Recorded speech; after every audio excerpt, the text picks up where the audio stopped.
Iniciando aqui Master Talk, agora para abordar um tema inédito no canal, uma matéria muito importante para o conhecimento e mais necessária do que nunca atualmente, em que vemos tantas falácias fundamentando crenças por todos os lados, direita, esquerda, enfim, que seria a lógica.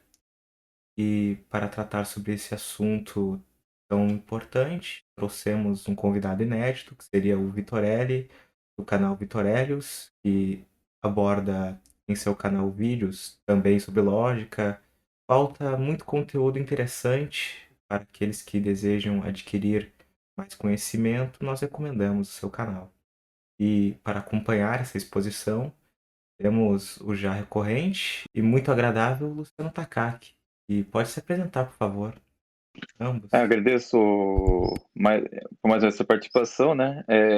Eu mesmo fiz questão de convidar o Vitorelli para participar do podcast de hoje e convidei justamente para expor a lógica, a sua importância e principalmente porque a lógica, por ser é a disciplina, por assim dizer, que ergue o edifício da sabedoria, né? Claro, erros lógicos podem também, de alguma forma, afetar, inclusive, a nossa fé, né? Lembrando que o canal é católico, mas a lógica tem a sua participação nisso. Se tiver algum comentário, se tiver algo a acrescentar, Vitor, eu passo a palavra para você. Pode se apresentar e iniciar a exposição, como bem entender. Tá certo. Bom, então eu sou o Victor Victorelli, para quem não me conhece, como disse o Semag, tenho um canal de filosofia e lógica aqui no YouTube, né? Sou estudante de filosofia e lógica. E hoje a gente vai conversar um pouco sobre a lógica, entender a sua importância, conhecer a sua definição, a sua divisão, e etc. Entender um pouco a necessidade que a gente tem de estudar lógica, principalmente como intelectuais, mas também como católicos. Podemos, então, iniciar, Vitorelli, quando desejar. Então tá bom, tudo bem. Então acho que é importante a gente começar entendendo a lógica pela sua definição, né? Primeiro de tudo, a lógica ela vem do grego logos, né, na sua etimologia. Essa palavra significa linguagem, razão, ordem, enfim, tem diversas acepções, mas tudo gira em torno disso aí. E a lógica ela foi definida de diversas formas no decorrer da história, né? E modernamente ela foi atingindo um significado um pouco mais preciso, né? Mas enfim, a definição que a gente costuma ver assim, que eu não considero inclusive a definição mais apropriada, é a lógica como a ciência e a arte responsável pela normatização do pensamento, né? Então essa é uma definição possível, mas no entanto ela tem alguma tendência psicologista também, e ela também não chega a ser exaustiva, eu acredito, né? Ela é um pouco imprecisa. Então, a definição que eu opto, e grande parte dos lógicos modernos optam também, é a da ciência que estuda os princípios e métodos de inferência, né? Então, estuda como funciona o pensamento no sentido de inferência, né? E não somente o pensamento, mas, enfim, a inferência de forma geral. Então, a gente pode fazer a divisão, né, do conceito de lógica. Tradicionalmente, a gente tem a principal divisão como entre a lógica formal e a lógica material, né? A lógica formal como tratando do conceito de validade, né? Então trata das regras de inferência, estabelece as condições de, digamos, de conformidade do pensamento consigo mesmo e compreende os termos, as ideias, né? A relação entre os termos, então isso, ou seja, os juízos, e a relação entre os juízos, ou seja, o raciocínio e o argumento. Então, essa parte de lógica formal. Em relação à lógica material, ela vai tratar então do conceito de veracidade, né, que é diferente do conceito de validade, enquanto que a veracidade tem a ver com as proposições, a validade tem a ver com o argumento, né, com o silogismo, com o raciocínio, certo? Então tem essa diferenciação, né, principalmente no âmbito mais antigo, mais tradicional, e no âmbito um pouco mais moderno, você tem a divisão entre lógica formal e lógica informal, né? Então vocês percebem que a lógica material é como que excluída no âmbito moderno, precisamente porque a lógica material não é tratada como lógica propriamente dita em um âmbito moderno, tá? É, como diz o César Mortari no seu livro Introdução à Lógica, se a lógica tivesse que se preocupar com a materialidade dos argumentos, Então, a lógica ela deveria abranger todas as ciências, né? Então, a biologia, a química, a física. Então, em um âmbito moderno, ela foi se ocupando cada vez mais da parte formal mesmo, né? Da parte dos métodos de inferência. E a lógica informal, como eu apresentei aqui nessa divisão, ela vai tratar então dos contextos informais de argumentação. Uma outra divisão possível vai ser entre a lógica moderna e a lógica tradicional, né? Justamente a lógica tradicional sendo a lógica aristotélica, principalmente, e a lógica moderna vai ser essas novas lógicas que vão trazer a linguagem artificial. A grande diferença entre a lógica tradicional e a lógica moderna vai ser exatamente que a lógica moderna tem as linguagens artificiais que, por sua vez, vão trazer outras diferenças, né? Vão trazer, por exemplo, maior precisão lógica, maior clareza, enfim. Nesse âmbito específico, a lógica moderna pode ser considerada, sim, superior. Depois, uma outra divisão possível vai ser entre lógica dedutiva e lógica indutiva, né?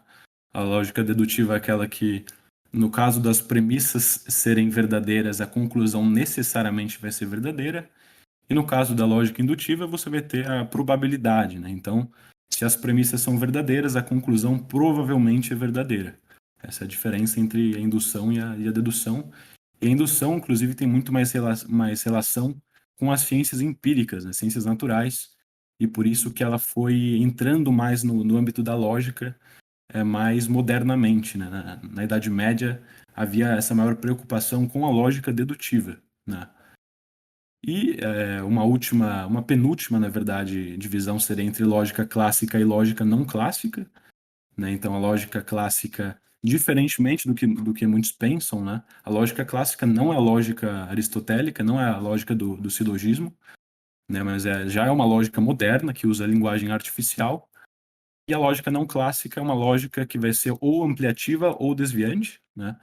Então, as lógicas ampliativas vão ser aquelas que ampliam o âmbito da lógica clássica, e as lógicas desviantes vão ser as lógicas que discordam em algum quesito da lógica clássica, né? Ou discordam, ou rejeitam parcialmente ou inteiramente algum princípio da lógica clássica. Então, por exemplo, você tem a lógica paraconsistente, que de certa forma ela reinterpreta o princípio da não contradição, né? E você tem outras lógicas desviantes, como a intuicionista, a relevante, polivalente e assim por diante, né? Então, acredito que essas são as divisões da lógica possíveis. Podemos dizer, então, que as lógicas mais modernas, elas são uma espécie de uma nova forma de, por assim dizer, expressão do que já foi pensado antes, por assim dizer? Então, eu percebo assim que a lógica, principalmente aristotélica, né, em âmbito aristotélico, ela tinha muita relação com a metafísica, né? Então, ela chegava quase a se confundir com a metafísica, principalmente na parte de lógica material, né? Então, a modernidade, o que ela trouxe foi essa ênfase na inferência, entende? Então, o foco aqui não está mais na veracidade de uma premissa, mas na possibilidade de dessa premissa você derivar uma conclusão, ou dessas premissas. Então, a modernidade, ela trouxe esse foco na forma, eu poderia dizer. Sim, sim. Então podemos ir para a próxima pauta? Ou... Questão da história, né, da lógica. Sim, sim.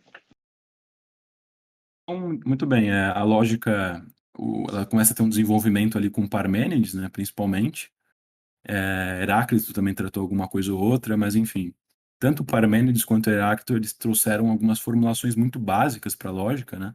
O Parmênides, por exemplo, ele criou ali o princípio da identidade, né? Foi o primeiro que desenvolveu esse princípio, mas é algo muito primitivo ainda, enfim. A lógica ela vai se dar mesmo com Aristóteles, né?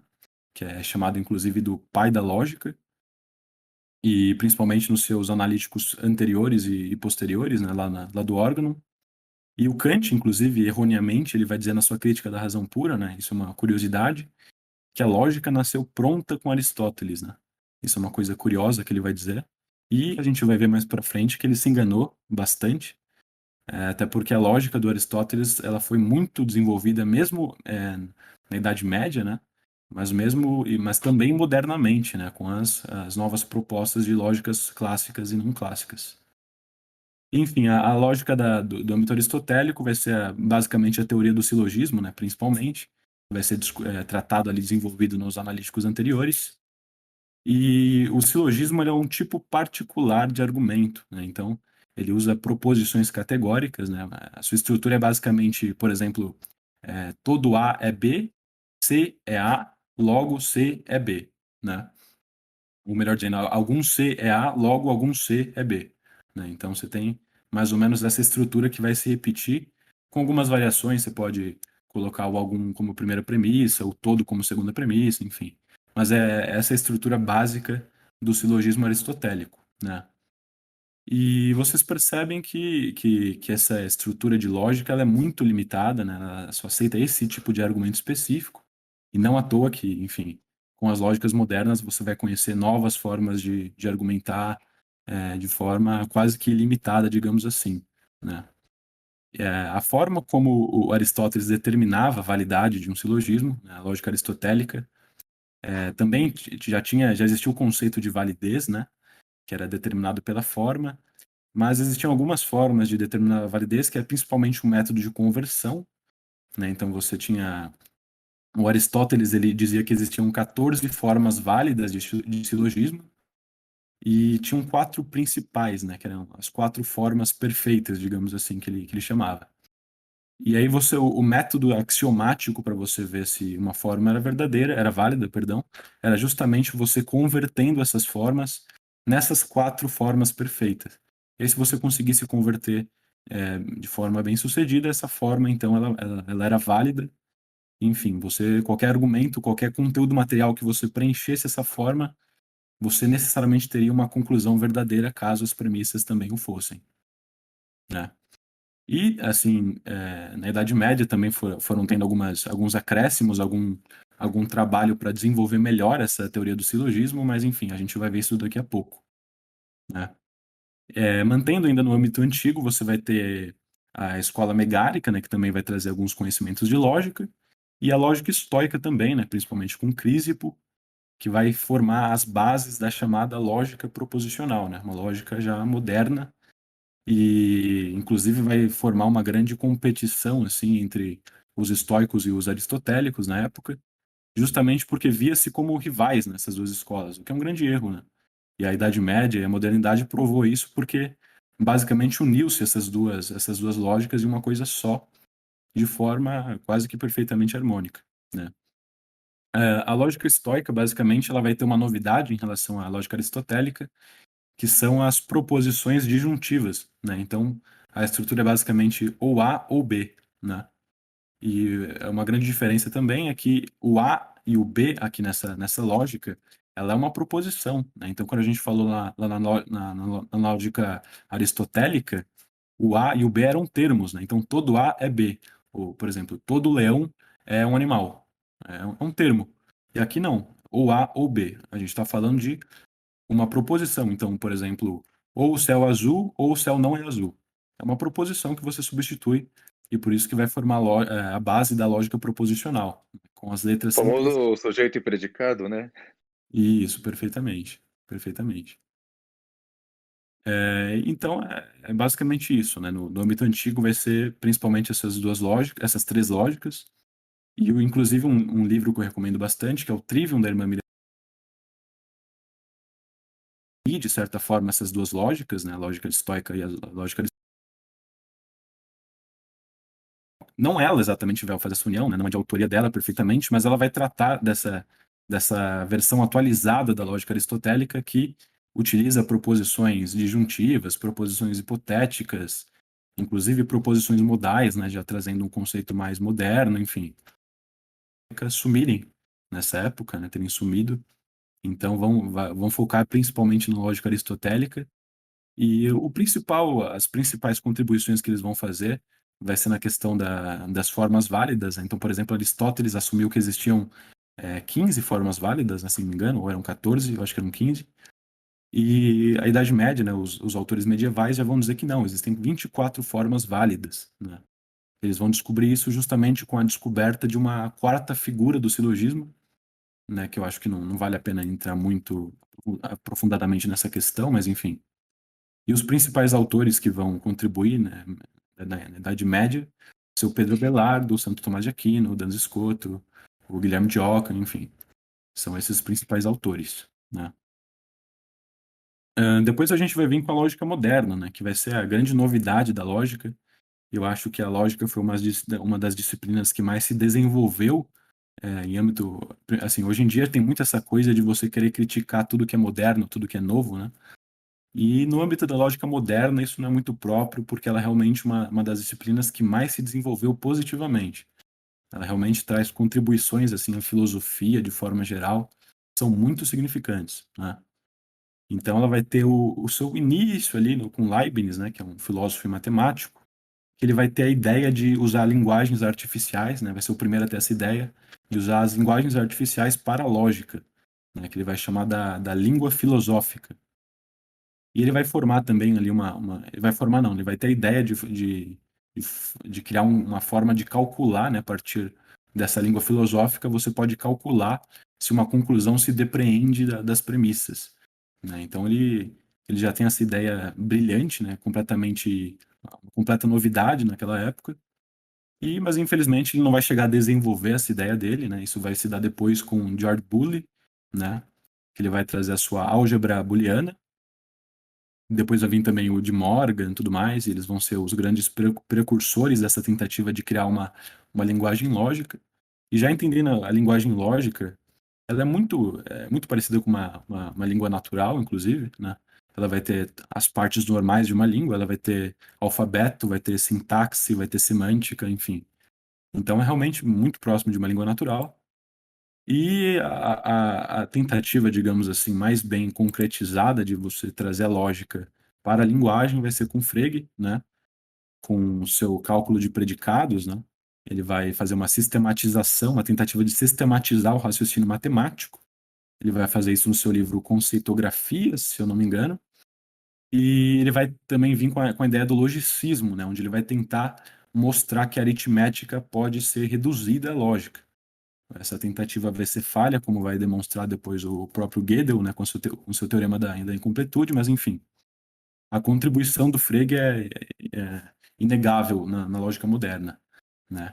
E no Frege já vão existir as regras de demonstração, por exemplo, as regras de inferência, e cada vez mais a lógica vai se tornando, então, uma ciência independente, né? Então ela não é mais uma parte exatamente da filosofia, ela vai criando asas e vai se tornando realmente uma ciência bem autônoma, né? De forma que vai ser usado em diversas áreas, né? Diversas áreas, na parte de computação, inteligência artificial, sistematização de teorias científicas, enfim. Então a lógica ela vai realmente se tornando uma disciplina independente e a ponto de você ter autores como Newton da Costa, né, um grande lógico brasileiro, que tem 92 anos de muito estudo de lógica, e ele vai dizer que ele vai morrer sem conhecer a lógica clássica, né? Vai morrer sem conhecer a lógica clássica de tão ampla que ela é, né? Sem considerar então as lógicas não clássicas que já abrangem a coisa em uma quantidade assim, numa extensão infinita, né? Mas eu não acredito que no âmbito da história da lógica é isso. Alguma contribuição? Uma observação que eu gostaria de dar, né, que no último podcast, né, eu tinha criticado o Guilherme de Ockham, por exemplo, né, que é citado como um exemplo de lógico. Eu acredito que muitas das críticas, né, com relação à modernidade, acontece mais por causa das conclusões metafísicas e teológicas falhas, né, que pode decorrer da lógica, sim, mas se os argumentos forem materialmente falsos, né, ainda que formalmente válidos. Mas Exatamente. o próprio Leibniz, por exemplo, ele era protestante, salvo engano. Né? Ele era brilhante como lógico, né? Mas ele tinha essa conclusão teológica falha, né? Justamente É, por ser protestante. Há que distinguir esses âmbitos, né? exatamente. Eu acho que É, tem muito importante esses teoremas da incompletude de Gödel, né, que mostra que simplesmente não tem como você querer abranger toda a realidade com a lógica de forma exaustiva e tudo mais. Então, assim, você precisa preencher, de certa forma, as estruturas formais da lógica com conteúdo material significante, né? Então não adianta você ser um bom lógico também e não saber preencher de modo adequado as estruturas lógicas, digamos assim. Sim, é por isso que o próprio Carlos Nogueira, né, na sua escola tomista, ele fala que, né, que o pessoal não pode. Tem muita gente que se falha em ficar só na lógica e acaba tirando essas conclusões metafísicas e teológicas falhas, ou até mesmo científicas mesmo, porque justamente por não serem capazes de preencher materialmente essas formas. É, perfeitamente. Pego, Eu acho até um pouco perigoso, assim, essa coisa de você estudar, começar já na lógica e já ir de cabeça, assim, né? Que você acaba caindo nessas tendências matematizantes, né? Da filosofia, da realidade, esses vícios de pensamento, né? Bem análogos ao cientificismo, inclusive. sim, sim, e principalmente o mecanicismo, né, de E Galileu, de Newton, mas, ó, mas pode continuar, como você achar melhor. é legal. Então, como a gente combinou nos nossos tópicos, né? Acho que é interessante a gente enumerar aqui a importância da lógica, né? Já tendo dado esse panorama geral da história da lógica, de como ela se desenvolveu. Entender agora a importância de estudar lógica, né? Depois eu ainda também vou dar uma ênfase no porquê estudar a lógica moderna em específico, né? Então, em relação primeiro, contribuindo até com o que o Luciano disse, primeiro ter esse cuidado sempre, né? A lógica ela vai ser muito boa para você conseguir, a partir do conteúdo material que você adquirir com seus estudos, você conseguir desenvolver o seu pensamento e conseguir ter mais clareza e tudo mais. Mas não adianta, só lógica você vai provavelmente cair em vícios de pensamento e qualquer coisa do tipo, de forma a ser até prejudicial, né? Então, você tem que ter esse equilíbrio também. Agora, em relação à importância do estudo da lógica em si, eu pensei em 4 pontos principais, assim, mas eu acredito que as vantagens são infinitas, né? O primeiro ponto, assim, é o próprio aprimoramento da inteligência, né? Como faculdade intelectual mesmo, o intelecto, né? Então, quando você estuda lógica, você literalmente fica mais inteligente. É o que eu percebo, pelo menos. Você começa a compreender as coisas de forma mais clara e tudo mais. E isso é saudável, inclusive, né? O segundo ponto é exatamente essa questão da organização e da clareza no pensamento, né? Então, quando você estuda lógica, você consegue organizar o seu pensamento de forma muito mais clara, você consegue expor o seu pensamento também de forma muito mais clara, você consegue escrever de forma muito mais clara, né? Então, isso é essencial para você entender a estrutura daquilo que você está dizendo, que você está pensando, e então acho que essa é uma segunda grande vantagem. Uma terceira grandíssima vantagem é em relação a você ter uma maior capacidade de compreensão e de expressão, né. Então, quando você estuda lógica, você consegue expressar e não só expressar, como compreender, né, e esse como efeito daquele. Então, quando você pega para ler um livro, por exemplo, você vai conseguir, estudando lógica, compreender melhor o pensamento daquela pessoa que você está lendo. Inclusive, eu tenho até um exemplo aqui particular para citar, eu, há um tempo atrás, quando eu fui ver meus primeiros estudos de metafísica e tudo mais, eu ainda não tinha muito conhecimento de metafísica, né? Mas, no entanto, eu já tinha algum conhecimento de lógica. E eu fui estudar algumas coisas de metafísica, fui ver vídeos no YouTube, eu tinha visto algum vídeo no YouTube. Eu não lembro exatamente de quem era realmente, mas eu lembro de ter olhado assim e percebido que o sujeito ele fazia um malabarismo, né, com os conceitos, enfim. Então, mesmo que eu não entendesse muito bem o significado preciso dos conceitos que ele utilizava, só com o estudo da lógica você já consegue visualizar que o que o cara está falando não faz muito sentido, sabe? Então, a lógica ela te dá essa estruturação da realidade de forma geral, né, de como as coisas podem depender ou não de uma premissa. E isso é muito importante, né? Tanto para sua formação intelectual, quanto para, como eu disse, como católico, né? Muito importante. Como o próprio Luciano disse no começo, eu acho que o problema de você não compreender uma coisa de forma correta pode ser muito grave, né? Pode te incorrer em pecados, enfim, heresias, etc, etc. Então, acho que essa é a terceira grande vantagem, terceiro grande motivo para você estudar lógica. E o quarto motivo, que é muito importante, é que a lógica é uma ciência propedêutica, né? A lógica é uma ciência propedêutica. Então, no sentido de que ela é a base e o instrumento de qualquer ciência, ou arte também, né? Então, você precisa da lógica para você poder compreender bem uma ciência, né? Da mesma forma como você precisa da filosofia também para você ser um bom físico, etc. A lógica entra quase que como instrumento, né, para o pensamento, para o pensamento. Então, é sempre importante desconfiar de grandes cientistas que não têm bom conhecimento de lógica. E isso é uma coisa muito comum, inclusive, né?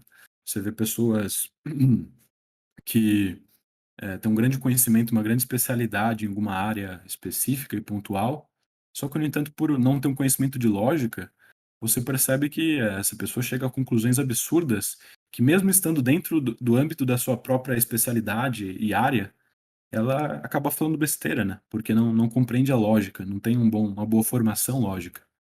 E, Eu lembro inclusive, mais, podemos mais destacar é do Richard Dawkins, né, com o seu livro Deus no Delírio. O argumento que ele dá para a suposta inexistência de Deus é um argumento terrível que dá, entendeu? São premissas que praticamente uma contradiz a outra. É algo, por quê? Porque ele só fica só fica na biologia. Acho que ele nunca leu um livro de lógica na vida. bem isso. O próprio Stephen Hawking também, eu li um livro dele lá, Uma Breve História do Pensamento, né? Acho que é assim. E ele fazia umas proposições, né? Que ele achava que, na verdade, era de caráter científico, mas era de caráter metafísico, né?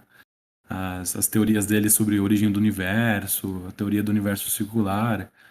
Então é isso mesmo. Você percebe que sem esse conhecimento lógico, você não consegue ser um grande cientista especialista em nenhuma área, né? Você acaba cometendo alguma falácia, algum paralogismo, enfim. Sim, eu mesmo, né? Claro, eu não tenho a mesma carga de horários de estudo, né, que você, mas eu posso dar um meu testemunho, inclusive, desde que comecei a aprender melhor sobre a lógica, né? Eu tinha alguns livros aqui, inclusive, até mesmo a Arte da Arte do Belo, do Carlos Nogueira, que, ainda que seja sobre arte do belo,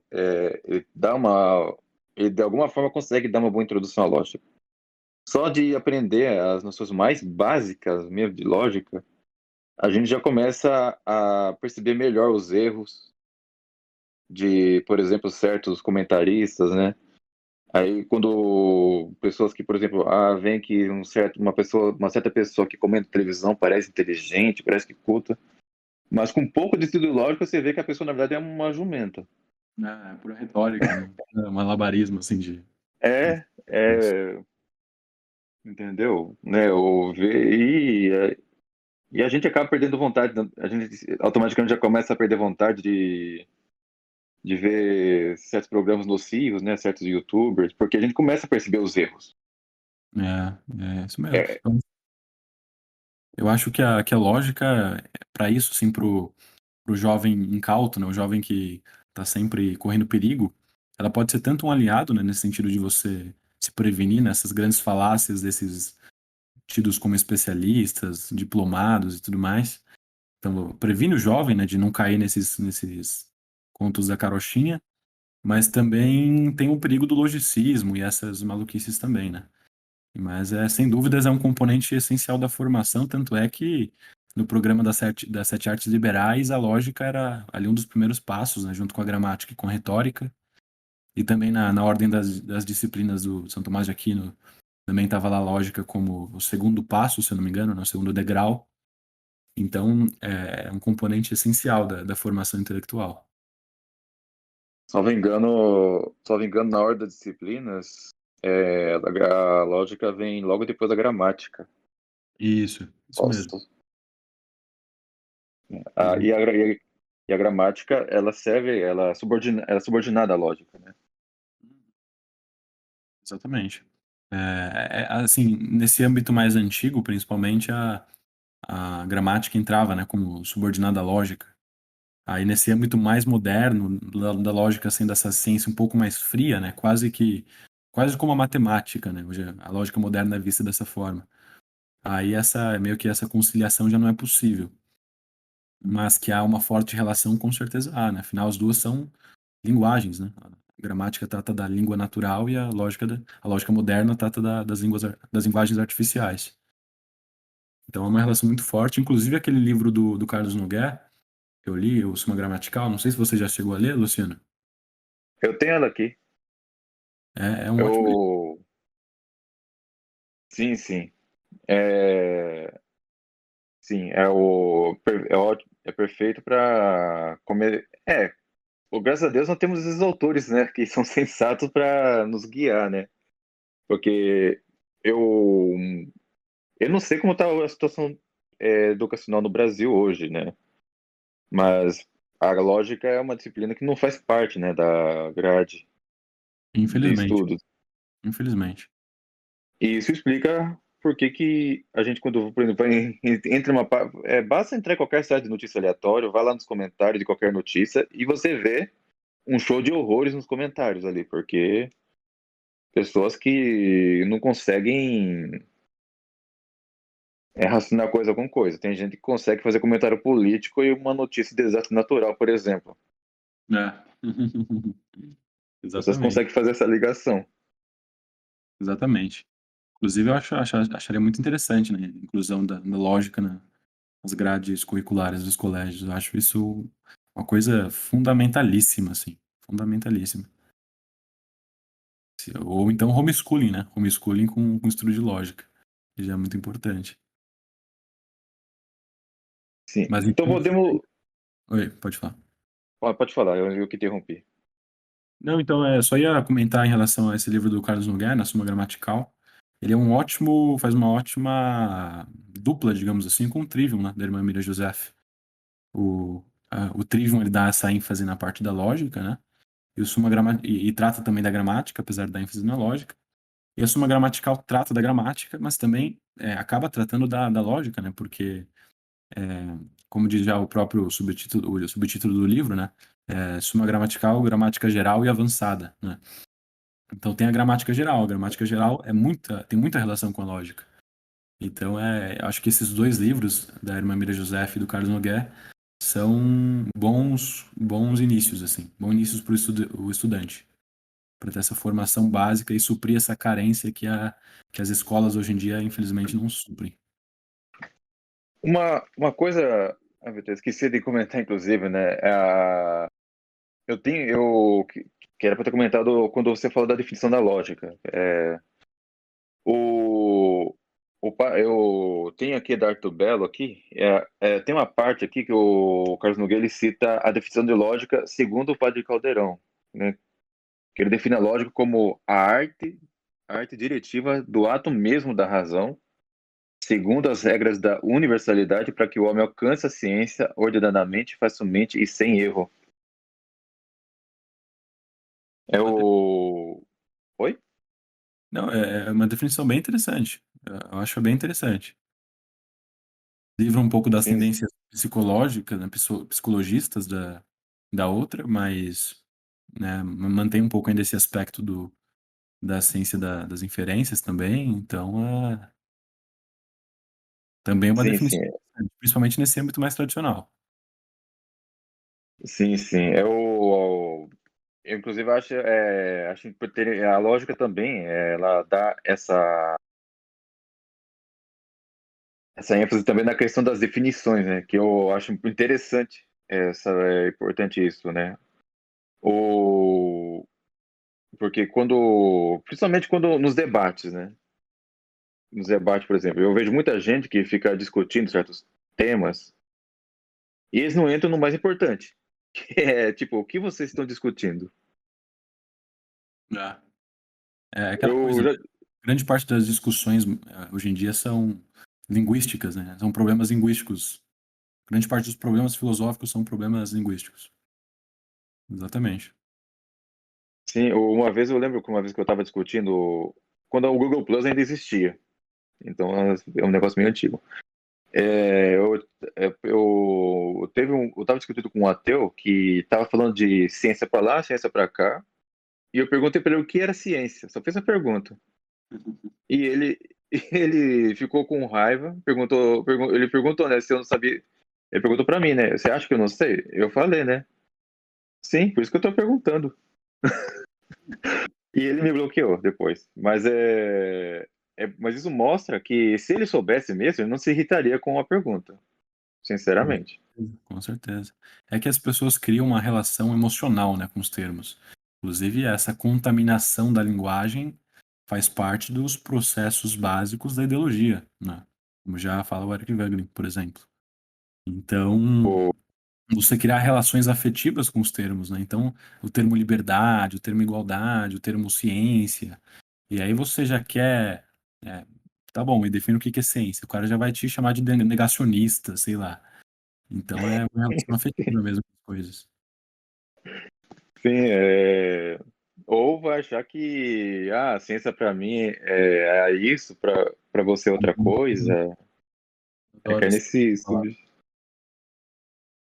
subjetivo, subjetivismo aí. O- algo mais agora eu não lembro se tem a outra pauta ainda. Tem, eu entrar no âmbito da importância da lógica moderna, né? Do estudo Ah, da lógica. perdão. Você quer Perdão a comentar? digressão. Não, tranquilo, Pode.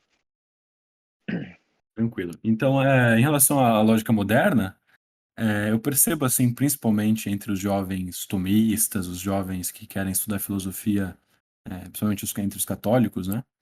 essa esse apego muito forte, até um pouco exagerado, desnecessário, com a lógica tradicional.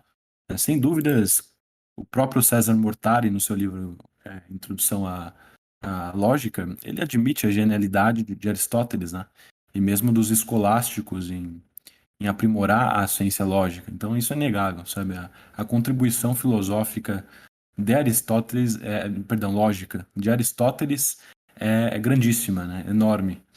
Mas a lógica moderna, e nisso eu insisto bastante, ela traz contribuições muito importantes, né? E como eu disse, eu acho que é uma das disciplinas modernas que mais evoluíram, de todas, assim, de todas, no sentido positivo, né? Porque, como eu disse também, existe hoje essa tendência no meio católico, no meio tomista, enfim, de você ter esse desprezo por tudo que é moderno, né?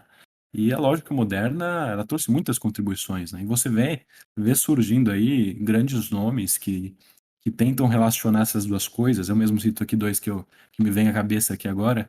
É o Fábio Salgado de Carvalho, lá do Instagram, e tem aqui no YouTube também o Ícaro, do canal Mateses.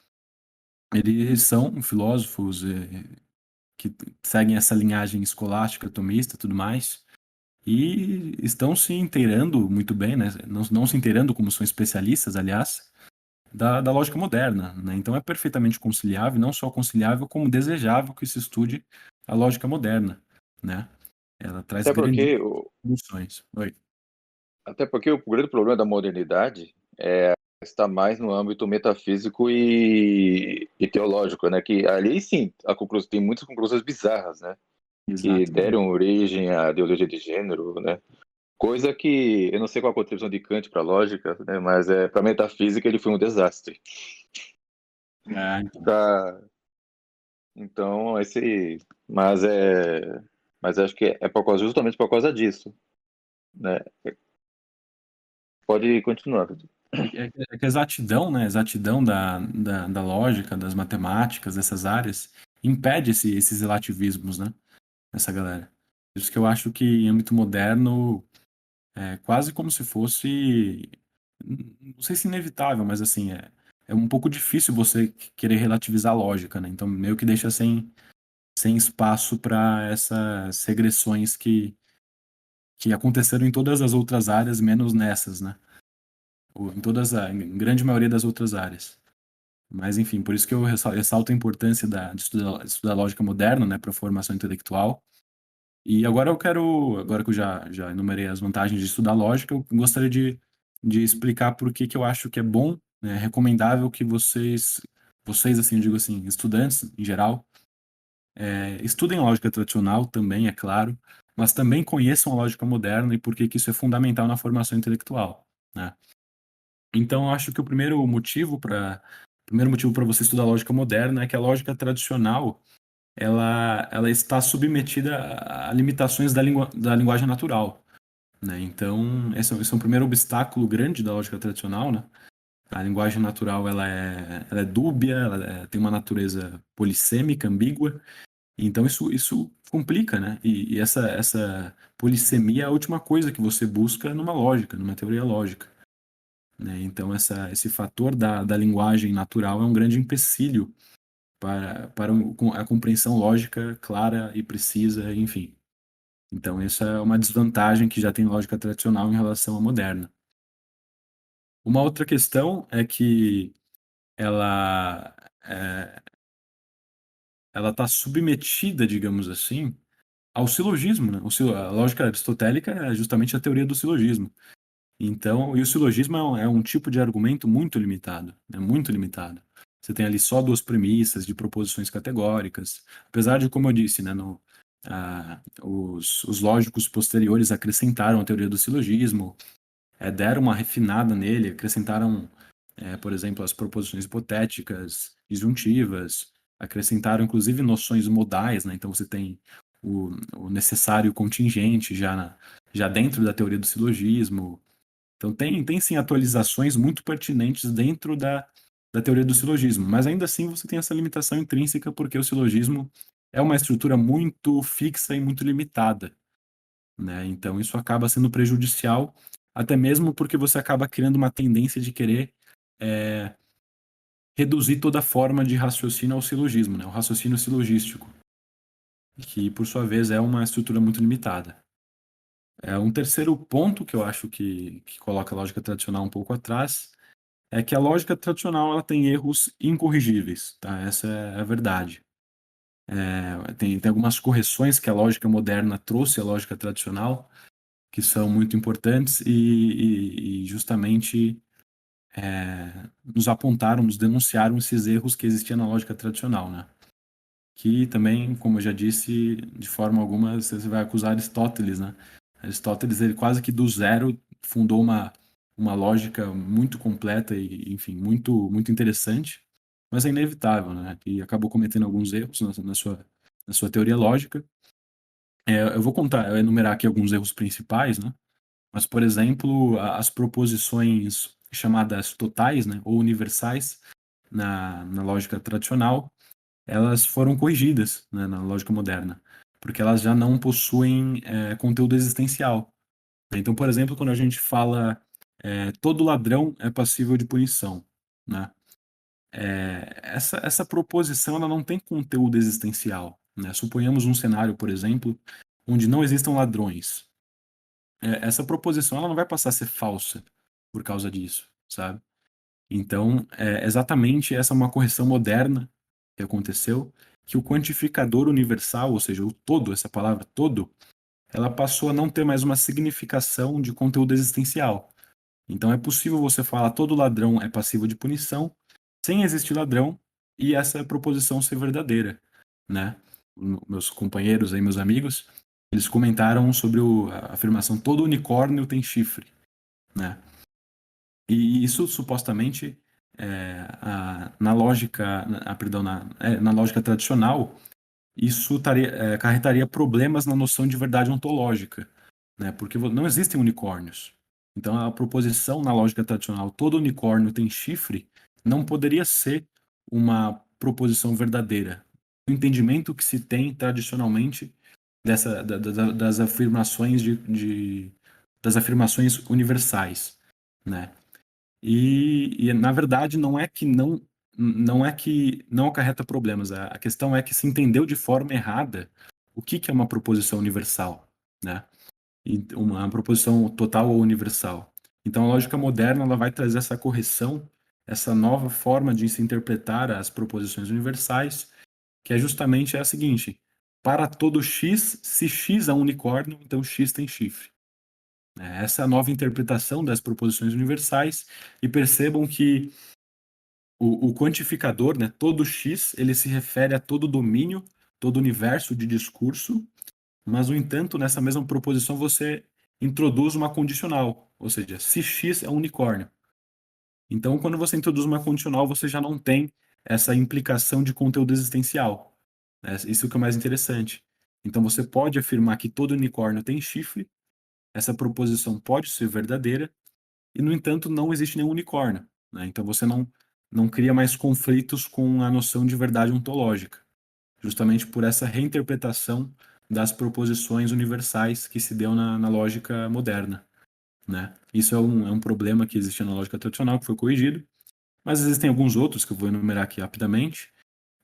Por exemplo, o quadrado de oposições, né? Justamente por essa reinterpretação, o quadrado de oposições hoje em dia ele pode ser basicamente abandonado, tá? O quadrado de oposições, para quem não conhece, ele basicamente ele coloca ali as relações de oposição entre as proposições, né?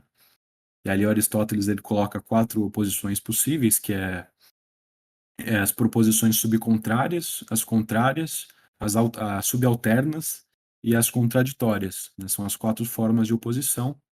E com essa nova interpretação das proposições universais, todas essas 3 primeiras que eu citei, oposições são abandonadas, né? São como que pulverizadas. Então, o que se conserva na lógica moderna são somente as proposições contraditórias, né? Essas proposições subcontrárias e contrárias e subalternas dentro das proposições categóricas simplesmente não existem, tá? Simplesmente não existem pela própria definição que se dá, né? Dessas proposições. E uma outra questão também que existe é que justamente também se deriva dessa nova interpretação da proposição universal, é que as formas válidas de silogismo deixam de ser 24, como eram antes, e são reduzidas a 15 agora, né? Então só existem 15 formas de silogismo válidas modernamente, né? Então eu enumerei aí os principais erros que foram conhecidos depois graças à lógica moderna e alguns motivos aí para o estudante de filosofia que quer ter essa sua formação intelectual completa, a importância de conhecer não só a lógica, como a lógica moderna também, devido às suas grandes contribuições, né, dentro do âmbito da lógica, e como essa lógica moderna vai ser um instrumento muito útil para você alcançar a verdade de forma mais rigorosa, de forma mais maleável também, né? Já que você não está preso à estrutura do silogismo. Então, eu acredito que é isso, né? Essa grande contribuição da lógica moderna. Algo a acrescentar, Luciano? E não, sempre vai lembrar que, sempre lembrando que a lógica, ela, por assim dizer, né, usando o termo escolástico, né, a lógica ela trata de entes de razão, né, que existem na nossa mente, mas vai ser mais preciso, ela trata de entes de razão de segunda intenção, né? Então, é bom lembrar que a lógica ela vai ser muito útil para nosso desenvolvimento, sim, né? Mas sempre lembrando que elas têm que estar materialmente bem preenchida, porque é um instrumento que pode ser muito bem usado para o bem, mas também ser muito bem usado para o mal também. Porque é bom lembrar que as piores ideologias possíveis surgiram a partir de maus desenvolvimentos lógicos, né? Exatamente, exatamente. Eu acho que acredito que tanto por mau preenchimento material, né, quanto por conclusões absurdas, né? Então, mau uso da lógica, digamos assim, né? E você não conseguir realmente derivar uma conclusão que realmente se deriva das premissas, né? E eu acredito E que a questão moderna ela é muito deficitária nos 2 âmbitos, sabe, Luciano? Tanto na questão da lógica quanto na questão metafísica, enfim. Então é um duplo problema, né, que os jovens têm por se resolver de forma autodidata, de certa forma. sim, exatamente. E eu também gostaria de acrescentar, né, que o Aristóteles, né, a sua lógica era literalmente incipiente, né, naquela época dele. Porque ele começou quase que sozinho, né, todo esse trabalho, né? Sim, E é claro que é justamente por isso, né, que eu acho que ainda tá para nascer alguém com mérito maior do que ele. na parte da lógica, com certeza. Então, podemos dizer que foi ele quem preparou o terreno, foi ele quem fincou os alicerces ali, etc e tal. O resto só foi construindo, só foi Exato. construindo, né? Mas é. Mas eu acho alguma que essa outra. tendência mesmo também, eu percebo muito também que, pelo contrário, né, acabam conhecendo muito dessa lógica moderna e aí desprezam Aristóteles, né, desprezam isso não só no caso da lógica, mas também no caso da ciência, da filosofia, enfim, tipo, já superamos a filosofia medieval, já superamos a filosofia antiga, enfim. Então, você sempre tem esse pessoal um pouco bobo também. E o que eu acho muito interessante, eu estava até tentando achar aqui no livro do Mortari, mas ele coloca uma nota de rodapé meio que elogiando, né, o Aristóteles. Ele faz ali uma grande introdução das lógicas clássicas, né? Depois passa por uma breve introdução também às lógicas não clássicas, são lógicas assim bem complicadas, bem difíceis de ser absorvidas. E depois ele faz um pequeno apêndice à teoria do silogismo aristotélica, né? Ele explica como que funcionava, tudo mais. E é interessante, ele deixa um elogio lá em nota de rodapé, né? Que o Aristóteles ele fez algumas previsões de alguns problemas que ele não tinha conseguido resolver ainda internamente na sua teoria do silogismo, e no entanto ele tinha percebido esses problemas, né? Um exemplo são as proposições. Agora não me lembro qual exatamente vai ser a lógica não clássica que trata desse tipo de proposição, mas são as proposições acerca do futuro, né? Então, por exemplo, amanhã vai acontecer isso. Então, amanhã eu vou no mercado, por exemplo. Você não consegue determinar se essa afirmação é verdadeira ou falsa, e o Aristóteles percebeu isso, né? Você não consegue, que é uma afirmação que você não consegue determinar se é verdadeira ou falsa, e a questão é que é um problema ontológico e não simplesmente gnoseológico, essa é a questão, né? Porque realmente não é uma verdade que se concretizou ainda. Então, entra essa questão.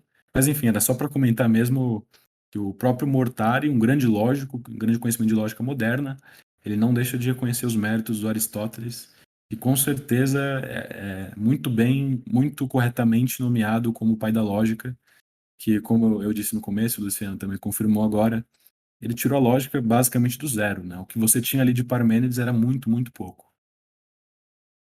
Sim, também de certa forma de Sócrates, né? Sócrates, ele meio que também começou um pouquinho, né? Mas o grande mérito mesmo, né? Quem deu à luz a lógica quem deu a luz foi o próprio Aristóteles mesmo, que, enfim, desprezar Aristóteles, porque convenhamos, é cortar o galho no qual está sentado, né? Ah, Literalmente. Não tem como, não tem como descartar. Mas mais alguma consideração, Vitor? não, eu acredito que tratei do que a gente considerou interessante trazer no episódio. Enfim, acho que foi uma conversa interessante. Se tiver mais um assunto que você queira tratar, Luciana, estou à disposição aí.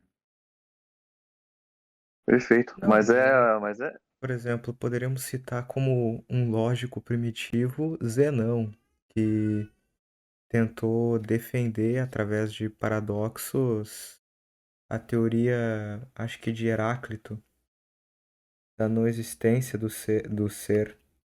Do Parmênides, né? Ah, é do Parmênides, exatamente. E, bem, é engraçado porque, como eu posso explicar, mas os paradoxos, eles aparentemente fazem certo sentido, entretanto, evidentemente eles não são verdadeiros. É. E, enfim, o que eu quero dizer é que foi um salto muito grande dos primitivos, os pré-socráticos, para Aristóteles. Ele realmente tem todos os méritos quanto à criação da lógica propriamente. Com certeza. É uma evolução que eu acho que nunca se viu nada igual na história, porque eu até acho que o Aristóteles, ele, de alguma forma, deve ter sido iluminado por Deus para realizar uma proeza tão grande assim, porque eu particularmente eu não consigo imaginar como ele conseguiu isso. É um salto impressionante que Isso ele tanto deu. na filosofia também, né? Não só na lógica. A própria filosofia, né? Como falam muito por aí, né? O santo Podemos toma dizer, muito só que sem o auxílio da revelação, né? podemos dizer que Aristóteles, ele dominava na época praticamente todas as áreas do conhecimento humano. De alguma forma, dentro do âmbito da sabedoria natural, eu não vou aqui, claro, incluir, né, os doutores da igreja, como o Santo Tomás de Aquino e Santo Agostinho, porque eles tiveram a ajuda da graça. Mas dentro do âmbito da razão natural pura mesmo, eu acho que não houve gênio maior do que Aristóteles. Eu digo isso sem medo de exagerar. Eu também tendo a achar isso aí, Luciano.